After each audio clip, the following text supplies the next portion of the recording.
Hey there, I'm Emma, your go-to personal trainer for women's health and wellness. In honor of Women's History Month, I'm here to debunk 3 myths that have been perpetuated by the health and wellness industry for far too long. Now, I'm not here to stir the pot or share my fitness hot takes.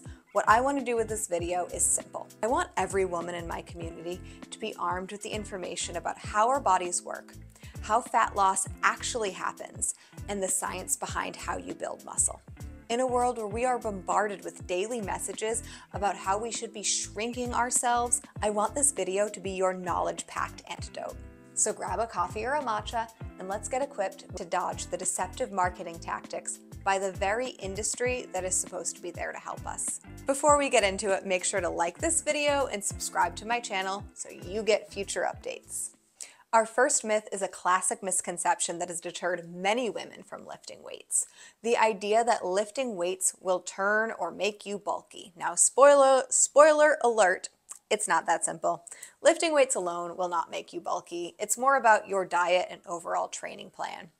And in fact, you need to be eating in a calorie surplus in order to build muscle, and the process of building muscle takes years, dedication, and oftentimes a very specific training plan, not just some random lifting of weights. So first things first, let's understand muscle growth to understand why simply lifting isn't going to turn you into a She-Hulk. When it comes to visible muscle growth or bulking, you need to be in a calorie surplus on a protein-dense diet while following a weightlifting plan that is in the hypertrophy style.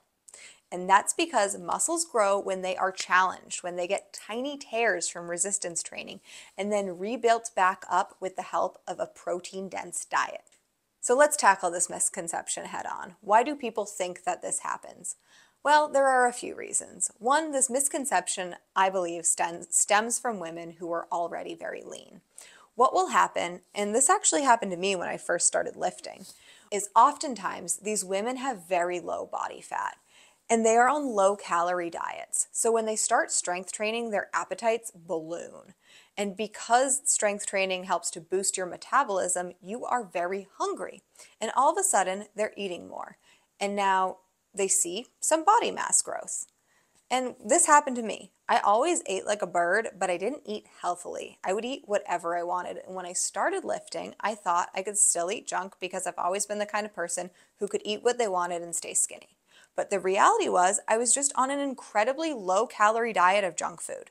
So when I started eating more, I was not burning at all and bulking because I was eating garbage. So fortunately for me and most others, this is a short-lived phenomenon.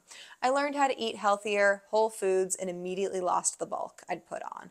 And this is even less likely to happen to most women because our hormones make it biologically difficult for us to build muscle.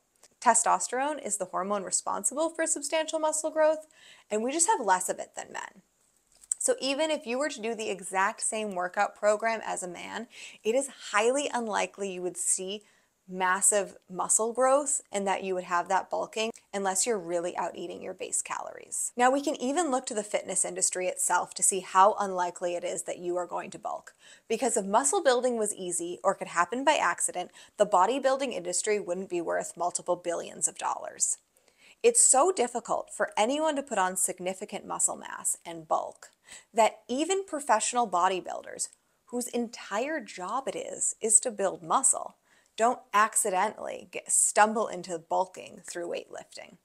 They dedicate years, follow rigorous training programs and nutritional regimens, and even turn to supplements and steroids in order to achieve the bulking that they want.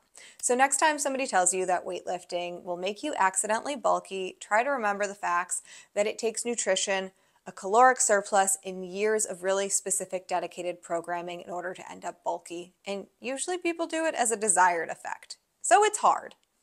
Next up, let's tackle the persistent myth that has many of my clients asking me, how do I spot reduce fat? And if only it were that simple, right? I'd probably be a billionaire if I had the answer. Unfortunately, this myth is often fueled by misleading marketing tactics, making promises that seem too good to be true. And spoiler, it's because they are. So to debunk this myth, we need to understand how the body burns fat and why spot reduction is unrealistic. So how does fat loss even work? How does it happen? Good question. It occurs when the body is in a caloric deficit, meaning your body burns more calories than it consumes. This deficit prompts the body to tap into stored fat as the energy source and therefore burns the fat. You can achieve having less calories go in than going out by decreasing the calories in through your diet and increasing the calories out through exercise. Now, research has been done to confirm that when fat loss happens, it occurs globally throughout your body and not in specific areas. To get really nerdy with it, there's research observed that during fat loss on a molecular level, fat cells release fatty acids uniformly throughout the body. So fat uniformly breaks down throughout the body, challenging the notion that exercise in a specific area would produce fat loss in that region. Not to mention, it's not the exercise itself that burns fat. It's manipulating the calories in versus the calories out that makes you burn fat. So why do we think we can spot treat? Well, honestly, it makes sense. I don't blame people for assuming they can. If you want to work a particular muscle group, you're going to see change in those muscles. But it's not the fat loss that's happening, it's muscle growth or toning. So if you want to target a specific area for fat loss, you need to be in a calorie deficit, losing weight throughout your entire body, combining with exercising that specific area to tone the muscle so it will pop. Now, let's tackle a myth that, as my mother would say, really frosts my cookies as a personal trainer on social media. It's the trend of utilizing resistance bands and ankle weights for glute development. You'll usually see it promoted by influencers who either genuinely put in the effort to build their glutes or just naturally store fat in that area. The reality is it is not what got them their butts, and it's fueled by the myth that lifting weights makes you bulky. And let me say, if strapping 2-pound weights to your ankles could magically sculpt your booty, you'd be walking around with a fat donk because your trunk alone weighs 40 to 50% of your body weight. So, 2 pounds it's not going to do it. If you want to learn how to build a butt, you need to understand how muscle growth works through hypertrophy. Hypertrophy training is the style of training that causes your muscles to grow. Hypertrophy workouts are classified as such.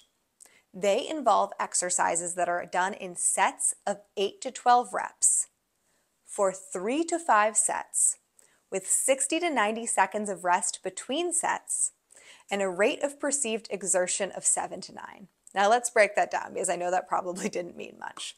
Rate of perceived exertion, or RPE, is how hard you feel you're working.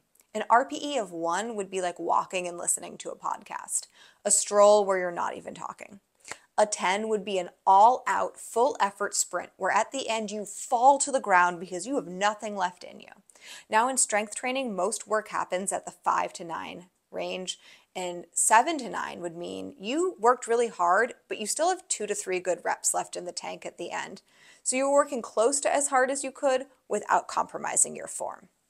You'll likely feel like you're working at a 7 out of 10 for the first few sets and then closer to a 9 by the end of those 3 to 5 sets. So let's think about a 2-pound kickback. 8 to 12 reps is probably far from what you would need to feel taxed to get that 7 to 9 RPE. And I would guess you could probably do closer to 20 or 30 reps before you felt that burn. Then by default, you've moved outside of the hypertrophy window and you've really moved into endurance. So it's the same reason that a distance runner is going to have less muscle mass and definition in their legs than a sprinter.